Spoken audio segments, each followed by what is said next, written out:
Greetings from the future, tales from the metaverse. Welcome. Today we're going to be talking about photography and film in the metaverse.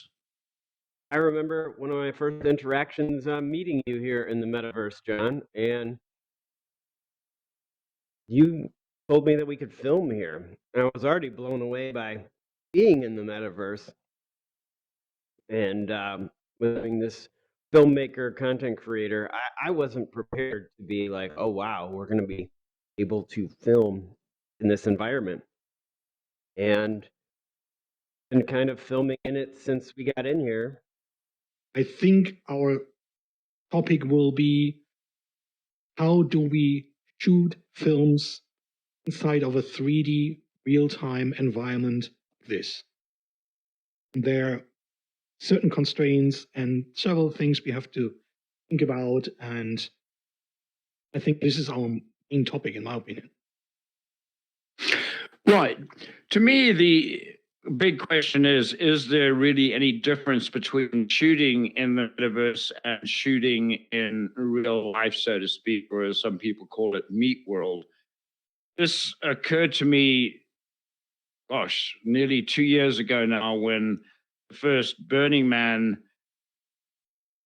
or virtual Burning Man, was held here in AltSpace VR, and I spent days going around taking photographs, and I felt very much like I was actually in real life. And the question again becomes, whether those pictures are valid, or whether they are something that is just pertains to being in a virtual environment. But looking at the film, looking at the photographs I took, I don't really see any difference, and it's just another environment that one's in. And so it's like shooting in a cave, shooting while I was skydiving, shooting somewhere that requires some technical knowledge to do it. Obviously here in the metaverse, one can't just bring in one's camera and start taking shots. One has to know where to find the cameras, if there are cameras available. Some of these platforms have some great photographic systems that can be utilized, some not so much. Here on AltSpace, as Eric mentioned, we're doing this show and we've improvised in terms of hiding cameras, and we're doing quite well actually. But it would be great if we could have invisible cameras, and as we'll talk about later, some of these worlds like VR Chat actually have studios set up with switching boards and more that one can use.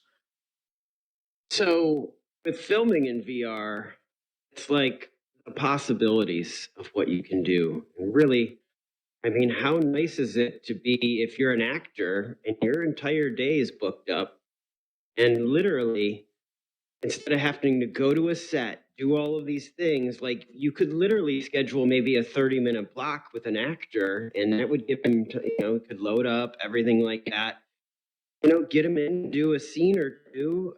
He's scheduled and he's done. No makeup, nothing to be. He got to make his appearance, little voiceover cameo, and you're done. I think, again, a little bit to explain what we're doing and where, in my opinion, is filming in VR. It's so interesting. At the moment, we are in a time where not too many people do have this entrance into the metaverse, into a social VR platform like AltSpace, VR Chat, and all the others we talked about already. So filming in VR lets us at first give them an impression, as we do here with our show. How does it feel and look inside of the metaverse? And on top of that, can still utilize the technologies that we already know from classic filmmaking, using a view, going into a room, creating drama, telling a story, making images, and so on and so on. And combining that with the possibilities that we get out of the metaverse. If we would like to create a movie in the real world, we need a setting. We need a set. We need to bring all the people from anywhere in the world together, actors, producers, cameramen, and so on, one place, and they're going to shoot the film. Here in the metaverse, we can stick together from different places, from Great Britain, from Germany, from the US, and other parts of the world, and join for 1 hour, go into any kind of location that we like to shoot in, and make a short movie, for example. So this is the first thing that comes to mind. And again, in the end, we will have a quite classic output. And that classic output, that is a two-dimensional sequence of images, can be used anywhere. We can upload it to YouTube as we do. People can watch it on their smartphones, on tablets, their television screens, or whatever. So they still have the same experience that they already know, but they can see what the possibility can be done in the metaverse, for example. You know, you brought up some very valid points in that one of the big advantages to filming in the metaverse is our ability to create sets quickly and relatively cheaply. And so one does this all in virtual space, which again, as you've mentioned, you know, when you think of an actual film production, one has to take into account transportation, you know, feeding the actors, feeding the staff, looking after people. I mean, the list just goes on and on and on. And isn't it wonderful that we can have a virtual set like this with people in it from all over the world that can attend?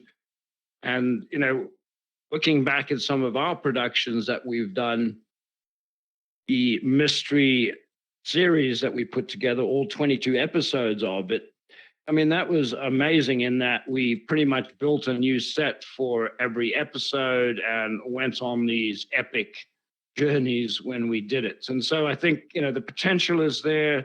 There are certain things that, you know, I would like to see improved, for example, the avatars, but we're already seeing that with Ready Player Me. And so I think at some point we will have avatars that mimic humans, although some people may not like to be a human. They may want to be a robot or a cat or a frog or whatever. And, you know, good or luck a toothbrush. to them. Yes. A toothbrush, yes. No, but I do think that where we're going with this, it really is amazing in the sense of like the way that we did create the sets and the adventure. And I frankly think that from talking with some industry people who are in film, this is very scary for them because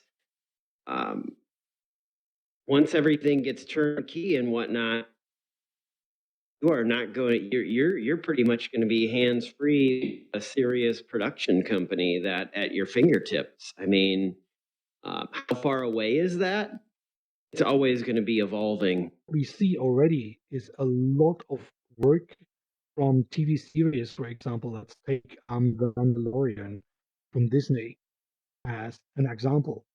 And many people probably already know that all these backgrounds that you see when the Mandalorian is walking on a desert planet or between spaceships or whatever, all that is basically done with metaverse technology. Those are gigantic LED screens like monitors. And there's a virtual camera that is moved inside of a game engine, quite similar to what we have here. And those images are projected on those gigantic LED screens. In the front, the real actor is doing his acting, moving left, right, up, down, whatever. So there is quite a big part of technology from the metaverse already went into traditional filmmaking. No, exactly.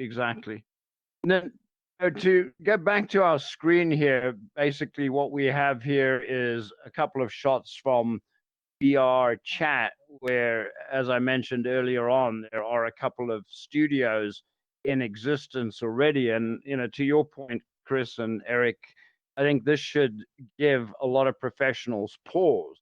This studio that's depicted on the screen is set up to actually take multiple camera shots using a switcher board.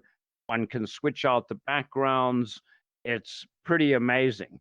And, as I say, the only X factor here still is the look of the avatars, although on our chat, one can use Ready Player Me avatars. And so, if you go over to VR chat, you can get in-world applications. For example, on the screen here, we have VRC Lens, which is a pretty cool little program that, again, in VR chat enables you to do some great things with videography, still photography. It provides you, for example, the ability to create a drone. You can have a drone here in Old Space VR, but you have to get permission from Microsoft to basically have the drone, and they're not giving it away freely.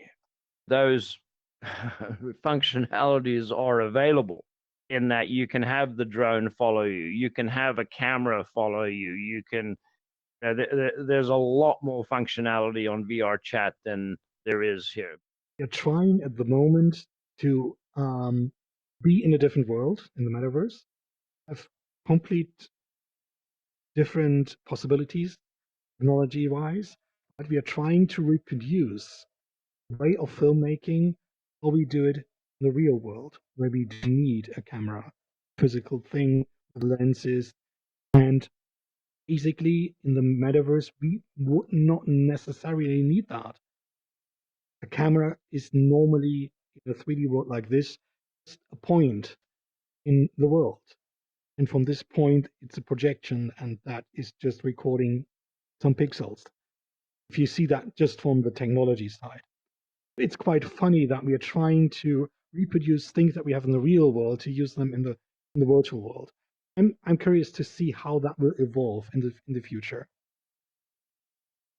No, that's an excellent point. An excellent point, because we actually, gosh, a while ago now, I lose track of time. So let's say a year ago, we put on a seminar about making video in the metaverse, more from a technique point of view rather than a general point of view like we're doing today. And one of the things that became very apparent is that, you say we're trying to mimic a camera here in the metaverse, but, there are certain things like zooming, which you really can't do with the equipment or the functionality that we have available to us today. One of the big questions that I think people have when it comes to generating content in the metaverse is, why should I film in Old Space VR or VR chat when I can do perhaps a better job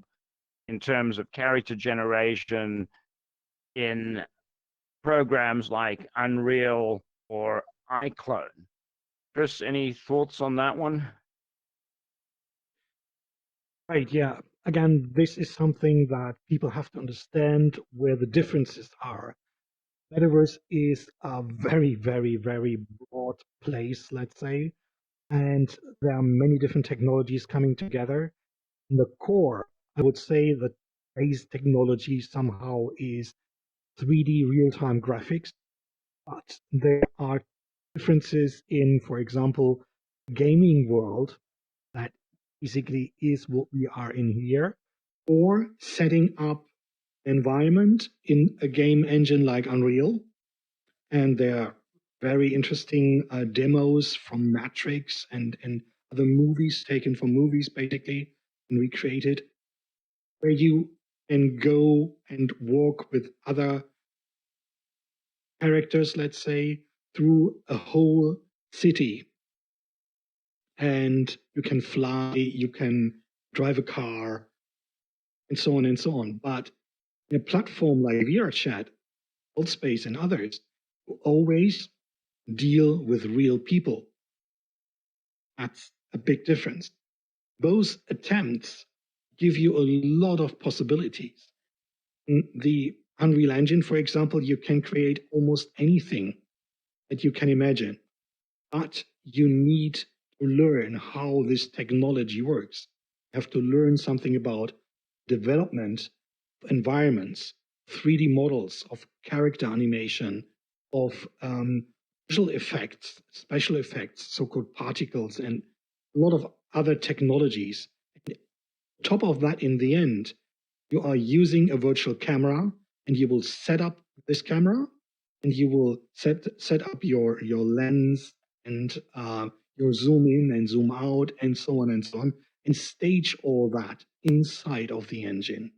The great thing is, at the moment, most of these technologies are free and open to use for anyone.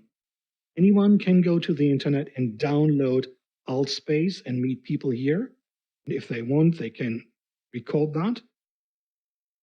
Or you can also freely download a real-time engine like Unreal, and you will find a lot of content is pre-made from the creators, Epic Games, you can download for free. You bring up a great point, and I think that is that these VR environments are social environments where we have people here, and we're filming very much like we would film in real world, while programs like Unreal Engine and iClone are staged environments.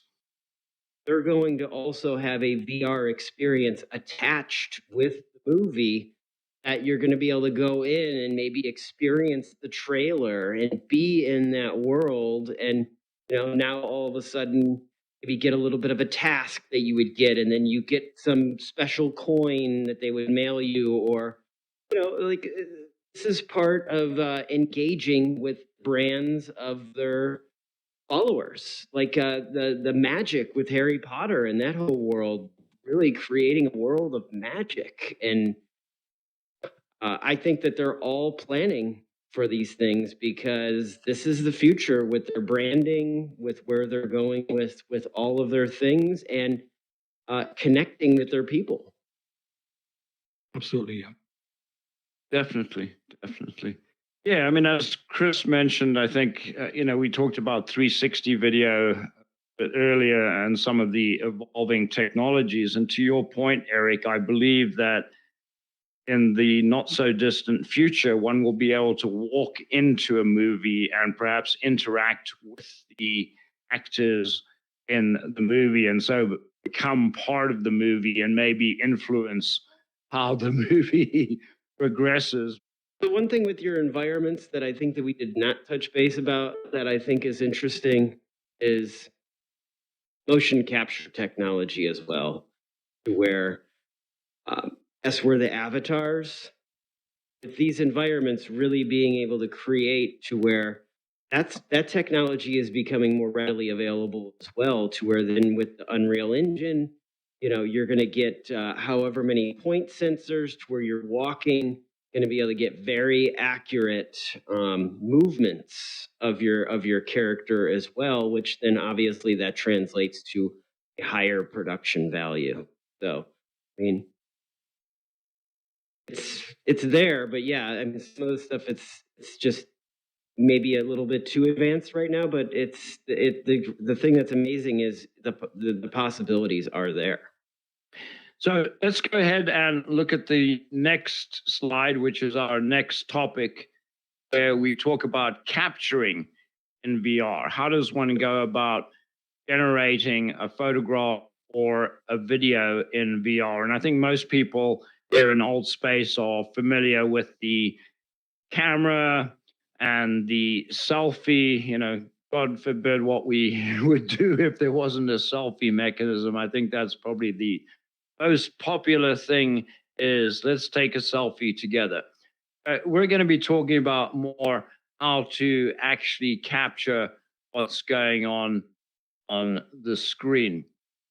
And there's two products that we're going to talk about. There's a whole lot more than two out there, but we've settled on two main products when it comes to screen capture, and those are OBS Studio, which is a free product and extremely extensible. There's all kinds of add-ons that one can add to it.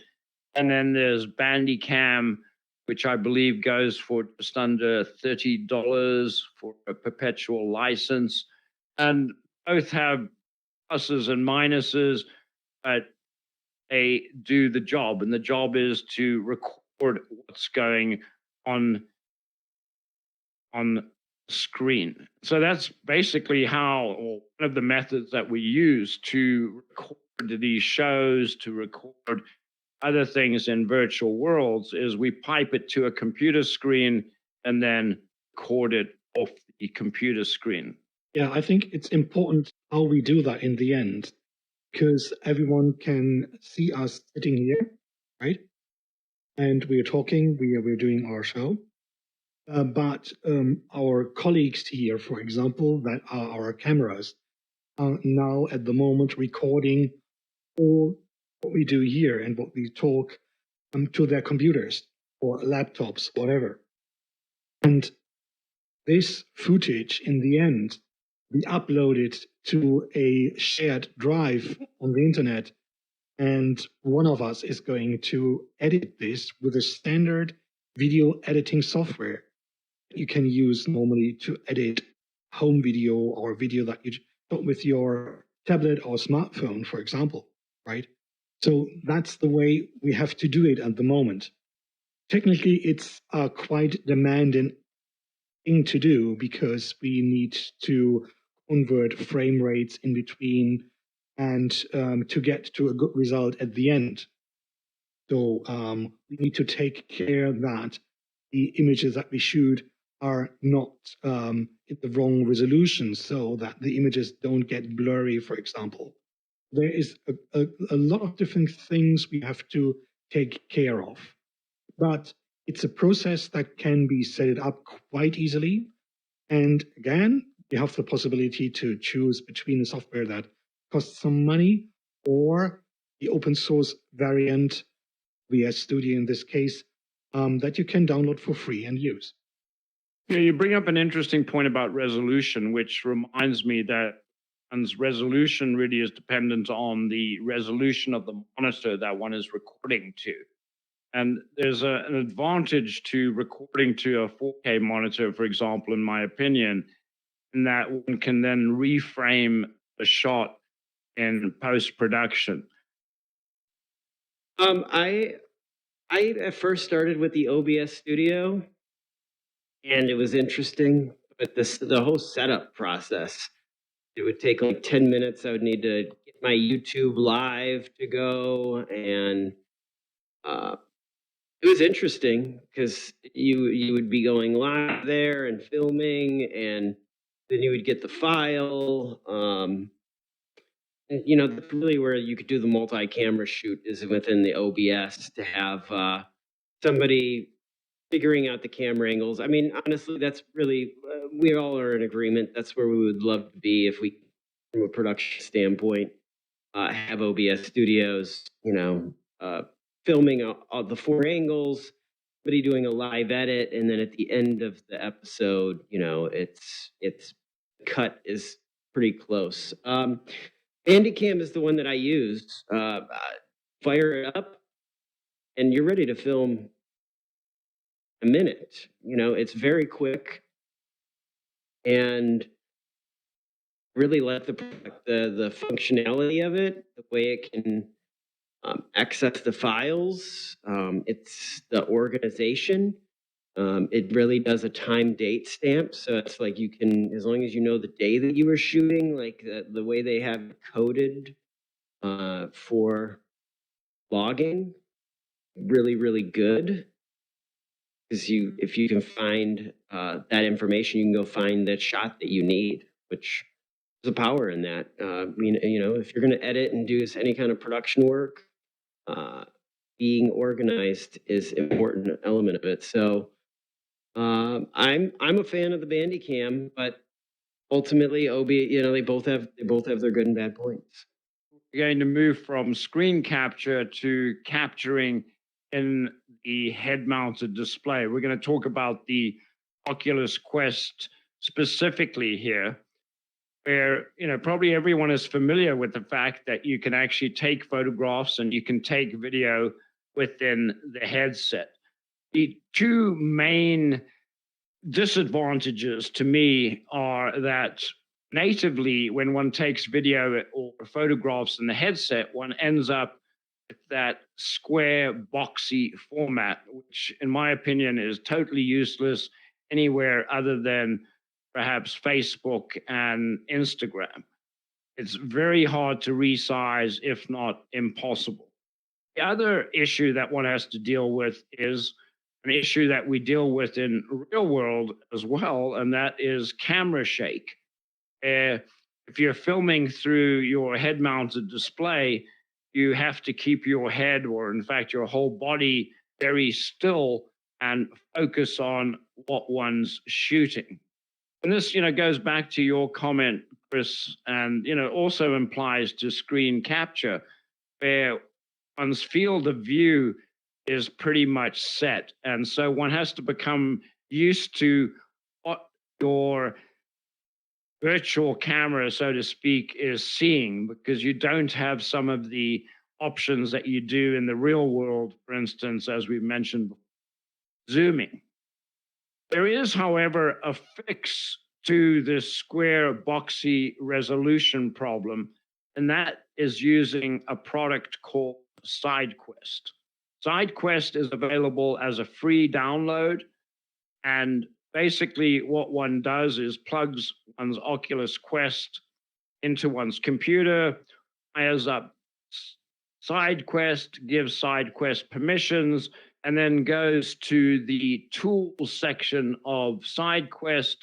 You scroll down to approximately, I think it's about halfway down the page, and you'll see a setting that says video capture size. And here on the screen, you'll see that you can adjust the video capture size in the head-mounted display.